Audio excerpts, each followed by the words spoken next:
Alright, how's everybody doing today? Back again with another video for you guys. And today what I have for y'all is another versus slash comparison video between the Moto X 2014 and the Moto X Pure Edition, y'all. So, without further ado, let's get into this. So, the first thing I want to talk about with you guys is the overall build quality and design of the devices. Let's start off with the Moto X 2014. Now, from a build quality standpoint, I must say the Moto X 2014 is built very well. There's no rattling, there's no creaking. It actually feels very solid in the hand, but also feels very light as well. And overall, in my opinion, I feel as though it has a very good build quality and a very good overall design as well. Now, the same can be said for the Moto X Pure Edition. Alright, almost word for word. It feels also very good in the hand and has an overall very good build quality and feels very solid in the hand as well, with a really nice weight to it. So again, really good build quality and a really good design on this one as well. Alright, so the next thing let's talk about with you guys is the displays on these guys. So let's start off with the Moto X Pure Edition. So, up front, dead center here, we have a 5.7 inch QHD display, quad HD display, my bad, getting my stuff mixed up. And from a display standpoint, guys, I have to tell you guys that this display is really, really good. As you can tell, right now I have it at max brightness, and it actually gets super bright, so much so it's messing with the exposure on the camera. So we're going to go ahead and dial it down. Dial it down here real good. There we go. But overall, the display on this guy is really, really good, and I had no issues with it. Now, let me just show you guys. Of course, you're going to crash on camera because that's what you always do. Now, let me just show you guys right there that it is a quad HD display and it has a screen density of 515.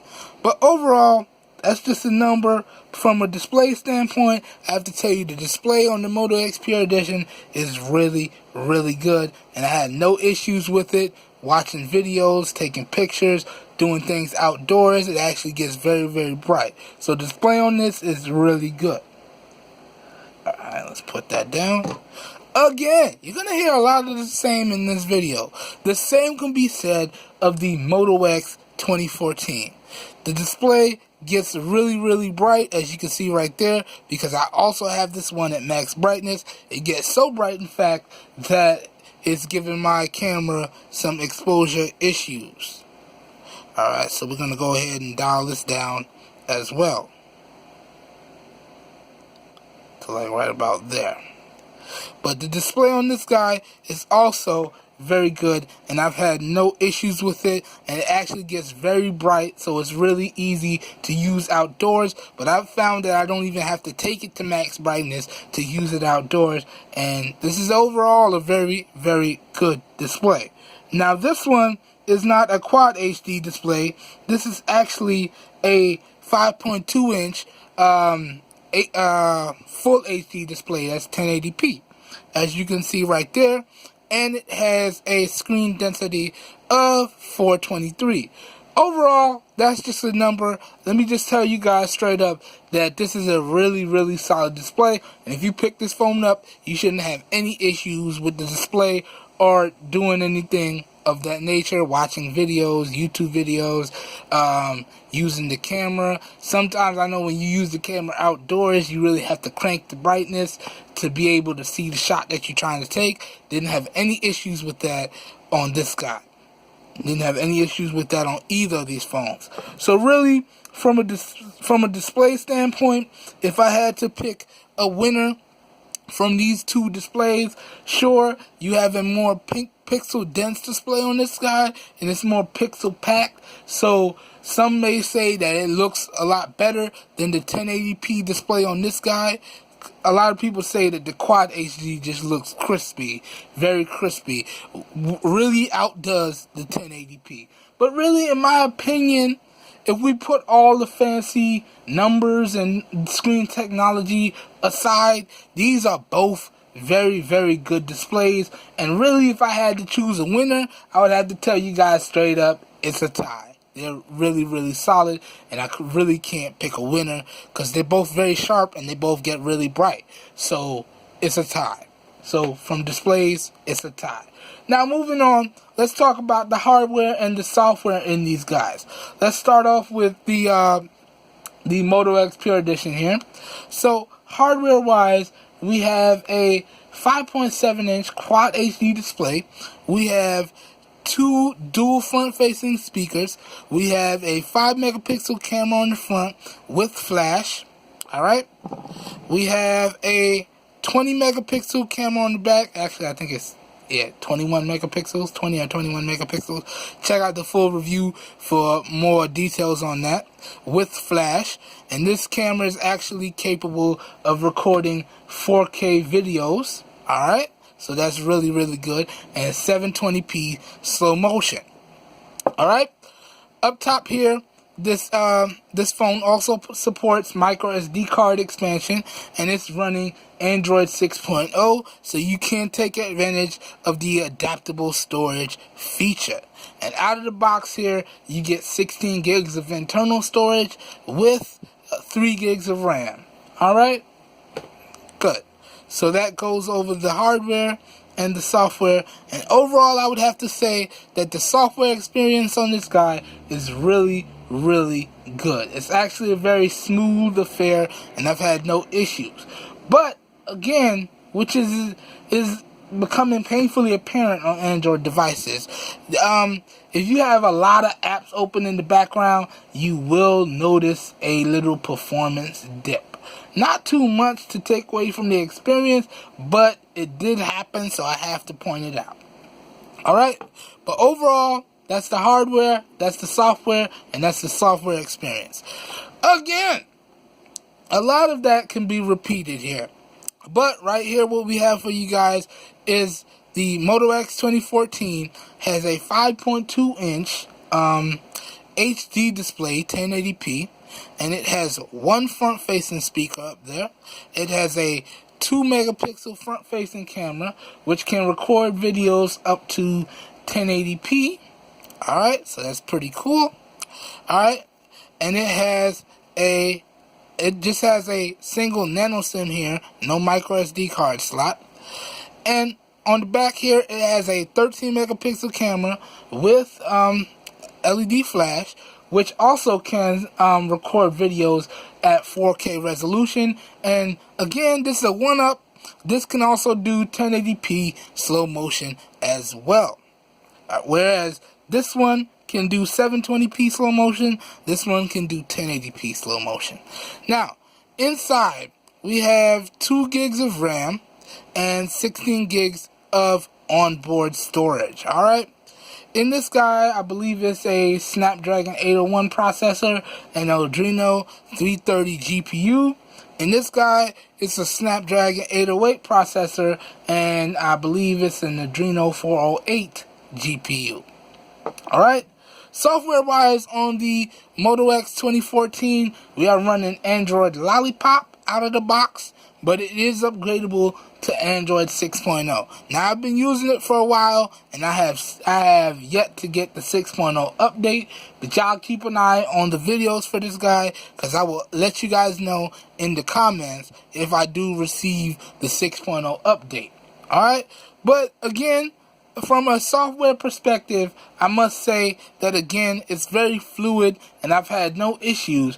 But again, if you have a ton of apps going in the background, you will notice a slight performance dip. Again, not enough to take away from the user experience, but I did notice it, so I have to point it out. Alright, so that's the hardware and the software on these guys. Now, if I had to pick a winner based on just that, I'd have to go with the Moto X Pure Edition, because it gives you the adaptable storage, so all I really need to do is have a really good micro SD card in here, and I'm good to go for a nice while. So, in that regard, I would say the Moto X Pure Edition is the winner. Alright, up next, let's talk about the Wi-Fi in these guys. Let's start off with the Moto X 2014. So this guy has Wi-Fi 802.11 BGNN and AC. So that means it has support for the 5 GHz band and the 2.4 GHz band. And I must say, guys, from a Wi-Fi perspective, this guy performed really, really well, and I had no issues. Let's pull up the chart so I can show you guys real quick. Alright, and let me go to my results. So there we go. As you guys can see, the one at the top was using the 2.4 GHz band there, and I was actually getting some really good speeds on that. And down here we're using the 5 GHz band, and you can see them speeds are pretty good as well. Again, the same can be said of the Moto X Pure Edition. Let me jump out of that. So this one has 802.11 BGNN and AC Wi-Fi as well. So it also has support for the 2.4 GHz band and the 5 GHz band. And again, you're going to see more of the same with a little bit better speeds here. So right up there, as you can see, this is using the 5 GHz band, and I'm getting some really, really good speeds with my router and my Wi-Fi. And down here, where is it? Oh, I gotta scroll up. These were using the 2.4 GHz band, and again, I'm getting some, where is it? I lost it. Getting some really good speeds here. So you can see, in terms of Wi-Fi now, if I had to pick a winner, I'd probably go with the Moto X Pure Edition. The Wi-Fi module is just a little bit better in the Moto X Pure Edition over the Moto X 2014. But really, if you wanted to pick up one of these devices, you're going to really have no problems when it comes to Wi-Fi, as long as you have decent internet at your house or work or wherever you're going to be connected to Wi-Fi. But that's enough talk. Now let's load up a video, and we're going to show you how the Wi-Fi performs in real time. So let me just load these videos up here. And also, I think I might make it a music video so you guys could hear how the speakers perform. So let's go ahead and find some non-copyrighted music. So there we go. And that should be good. That should be good as well. Alright, so as you can see, it loaded up really, really quickly, and there was no issues. So now, let me just skip here and skip there, and we're going to pause. And then, alright. Now, I'm just going to give you a sample of the speakers. So we're going to do it at 50% volume and 100% volume, so you guys could hear. Let me turn that up, make sure that's right. That's about 50 right there. And again, let's do it over here as well. That's about 50 right there. Alright, so I'm going to be quiet now so y'all can enjoy this. Alright, enjoy, guys.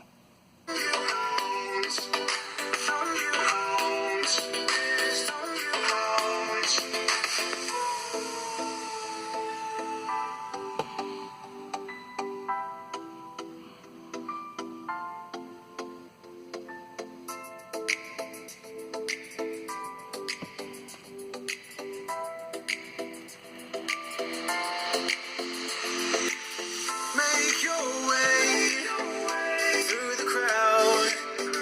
Keep your ears to the ground. You have to keep your head down. The crowd.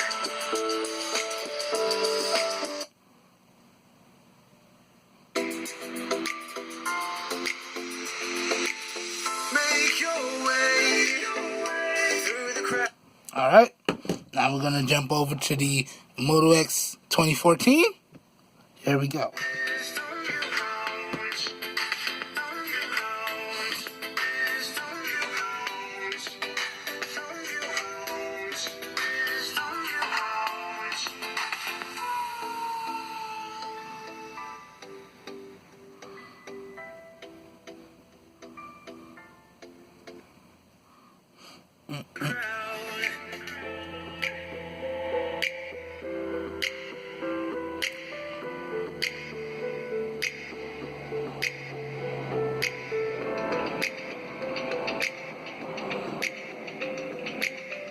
Alright, so there you guys go.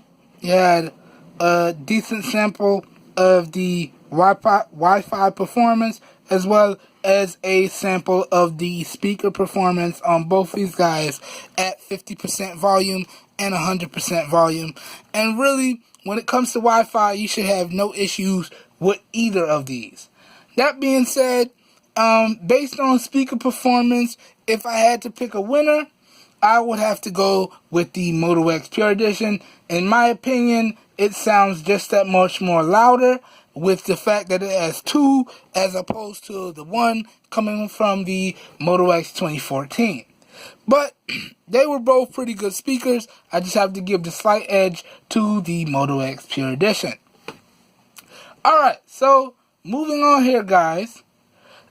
This will be the point where I talk about bands. Now, for more information on these bands, please check out my full reviews of both of these devices, which will be linked down below in the video description. But let's get into this. Now, let's start off with the Moto X Pure Edition. In terms of bands for the Moto X Pure Edition, this guy is unlocked and works on every major carrier in the United States and their subsidiaries. And I gotta tell you guys, when it comes to data speeds and LTEs, when my SIM card is in here, I have no issues whatsoever, and I have no issues with data speeds or call quality or speaker call volume on this guy at all. Now, the same can be said with a slight dip for the the Moto X 2014. This guy is factory unlocked as well, but this was originally an AT&T model, but it's been unlocked and I have been using it on T-Mobile. So the only bands that are supported in this guy are the AT&T and T-Mobile bands and all of their subsidiaries. Okay? So that's where this guy loses slightly. But again, I've had no issues with the data speeds or the receiver call quality or the speaker call quality on this guy. I do in fact wish that the speaker on this guy, however, got a little bit louder when I'm on speaker calls. I don't know, guys, maybe I'm getting old. But in bands, LTE, and data performance, if I had to give an edge, I would have to give it to the Moto X Pure Edition. Okay, because there's more supported on this guy than there is on this guy, and the speaker and call performance on this guy is just good, but it's slightly better than the performance on this guy. That's why it takes the edge there. Again, yeah, in my opinion. Again, now next thing I want to talk about with you guys is the Bluetooth in these guys. Now, right here, this guy has Bluetooth 4.1, I want to say, and this guy has Bluetooth 4.0. Again, for more in-depth, please check out my full review of both these guys, which will be linked down below in the description. But in terms of Bluetooth, I would say that I had no issues with either of these phones. They both connected up to my headphones, my speakers, each other, other phones without issue, and I had no problems. So if I had to pick a winner based on the Bluetooth, I would have to say it's a tie. Now the next I want to talk about with you guys is the GPS performance of these guys. Now, okay, where's that? Did I pull it? I think I backed out too quickly. Let's go to them benchmarks there. And let's get over here and do the same thing. And let's do it.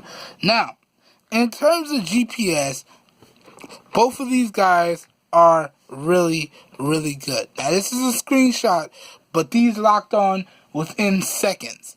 So, in terms of GPS, I would have to say that you're going to have no issues for either device that you picked up. Okay? That you pick up or decide to pick up or have. But in that regard, if I had to pick a winner based on the GPS, I would have to say it's a tie in this regard as well.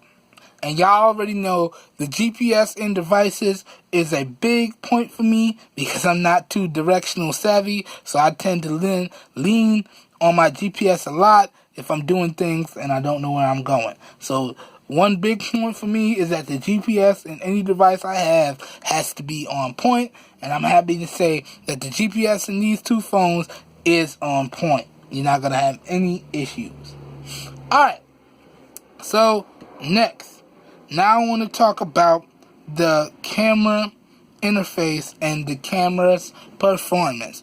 And really, guys, the camera interface on both of these phones is so similar, it's scary. You're just missing a few features. But really, it's very, very straightforward. You pop it open, and you just tap to take a picture, like so. And you just took the picture. Now, if you want to change features or change resolution, just pull from the side here. Now you can do tap to focus and control exposure, or not. You can just choose to tap the screen. So what does that mean? You can control where you focus on. You can control the exposure, dial it up to your liking, or you could just pull it, turn it off, and just tap to take the picture. The camera will do all the work. Other than that, you got your standard stuff. You got your HDR, you got your flash, you got your auto flash modes. Now, when we talk about resolution, you can shoot 1080p, okay, 1080p slow-mo, and 4K video. Now, in terms of that, if you want to shoot widescreen, so you get rid of that letterboxiness that the 4x3 creates, you're going to have to take a bump in megapixels down to 9.7 megapixels to get that widescreen mode. If you want to take full advantage of all 13 megapixels, then you're going to have to deal with that letterboxiness and shoot in 4x3. Alright? I tend to keep it here because I like that widescreen mode. I think it looks that much better. And again, as I said, this does record in slow motion at 1080p, as you guys saw right there. Alright, so now in the interest of speed, follow me on Google Plus if you want to see the photo samples coming out of this guy. If you want to see the video samples, please check out my video samples playlist, which is available on YouTube. Alright, again, when we talk about the Moto X Pure Edition, it's more of the same, just some more than others. So the camera interface is the same, but what happens here is you oh, and again, this is what I wanted to point out for you guys. This one does 720p slow motion, whereas the other one, as I showed you, does 1080p slow motion. But again, it's more of the same. So you have all of your feature load out here. So you got your HDR, your flash, your all that good stuff. But this one has more higher megapixel camera. But keep in mind, again, it's more of the same. If you want to shoot in widescreen, you're going to lose some of the megapixels. To shoot in widescreen, you're going to have to bump the camera down to 16.1 megapixels to get that nice, crispy cinematic experience. If you want to take advantage of all 21 megapixels on this guy, you're going to be stuck shooting at 4:3 aspect ratio, and you may have a little bit letterboxiness on there. I tend to keep it there because I like that widescreen. And again, you just tap to take the photo, or you can focus, control exposure, as such, boom, and then get it to your liking, or you can again turn that off as well. Well, I just leave it on this one because I like having that little bit of extra control there. But again, that's pretty much the camera experience. Now, if you do follow me on Google Plus, you will see that I have a ton of photo samples from this guy. Check out the video samples playlist, which is available on YouTube, to see all of the video samples, the slow motion, the 4K, the 1080p, all that good stuff. Because typically, guys, I'm going to tell you straight out right now, when I record videos, this is the phone that I use to record almost all of my videos, unless I am testing a phone for a review process, then I will let you guys know in that particular video which phone is recording the video. So, but typically when I'm not doing that or I'm reviewing something else, this is the phone that I use to shoot. Alright, so that being said, if I had to pick a winner based on cameras, who would I give the edge to? Now, in that regard, I would have to give the slight edge to the,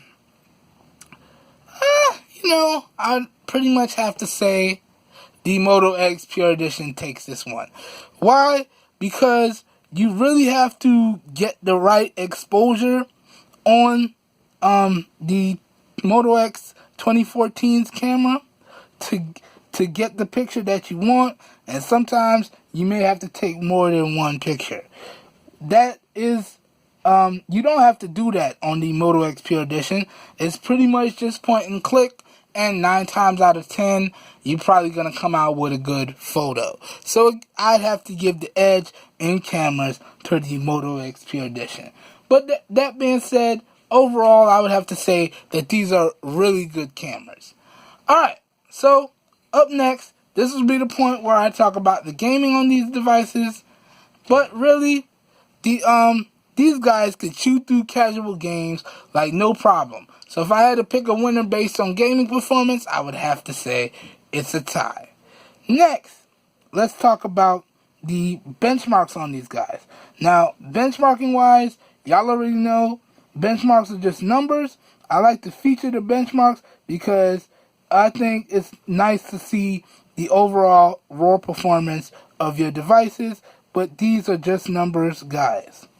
So, starting off here, as you can see, this is Antutu, and it's funny because I would think that the Moto X Pure Edition would handily outscore the Moto X 2014, but some of these scores was really close, and others it really showed. Now keep in mind, guys, this guy has an 808 processor in it, and this guy has an 801 processor. So the processor in this one is getting a little aged, but it still performed really well. Now on Antutu, you can see the Moto X Pure Edition scored a 69,829, and the Moto X 2014 scored a 60,680. I was surprised about how close that was, but those are the scores there. Now, let's save that one for last. Let's move to the next one here. Alright, now, in 3D Mark, again, you guys can see just how close it is there. Let me get that to focus up a little better. Alright, I'll probably just pick it up. Yeah, so, handily outbeat here. I was surprised. So, on the Moto X Pure Edition, for the 3D Mark Ice Storm Unlimited test, you can see that the Moto X Pure Edition scored at 18,381 to the Moto X 2014's 18,608. I was very surprised when these scores spit out. I was like, what? I actually ran this a few more times than I usually did, and kept coming up with the close to the same thing. So, that was a little weird, but it is what it is. Keep in mind, guys, these are just numbers. At the end of the day, all that really matters is the right combination of hardware and software that equals a good overall user experience. Alright, so now this is quadrant benchmark, and really the camera's having trouble focusing on this, so I'm just read it off. The Moto X Pure Edition scored a 19,880, and the Moto X 2014 scored a 24,577. Again, I'm not sure what happens there. Just goes to show you having something new over something old isn't always the best sometimes, okay? Sometimes it's probably good to go with tried and true over brand new. It depends, though. But you can see right there, again, another shocker in that test, because the Moto X 2014 took another win there for that benchmark. Now, we already talked about the GPU, and let me get to this. Oh, didn't mean to do that. Alright, so this is Geekbench 4, and you can see it's pretty decent scores here. The Moto X Pure Edition scored a 1200 on the single core and a 3302 on the multi-core. The Moto X 2014 scored a 941 on the single core and a 2249 on the multi-core. Alright, so let's see. Did I get all the benchmarks out? Alright, I forgot Volemo, sorry. Alright, I really need to organize these better. Alright, so this is the Volemo multi-core test, and on the Moto X Pure Edition, it scored a 2292, and on the Moto X 2014, it scored a 1936. Alright, and now this is the metal test, also in Volemo, and the Moto X Pure Edition scored a 2419, and the Moto X 2014 scored a 1518. Alright, I think that covers all the benchmarks here, and really that was just because I like to see the raw performance data. But really, guys, these are some solid phones when it comes to daily performance and overall usage, and really, if I had to pick a winner, I would probably call it a tie in that regard. Now next, let's get into one of my favorite parts, which is battery life. Now, this one's going to be short and sweet here. This one's going to be really short and sweet. When it comes to the Moto X Pure Edition, I'm almost always eking out just about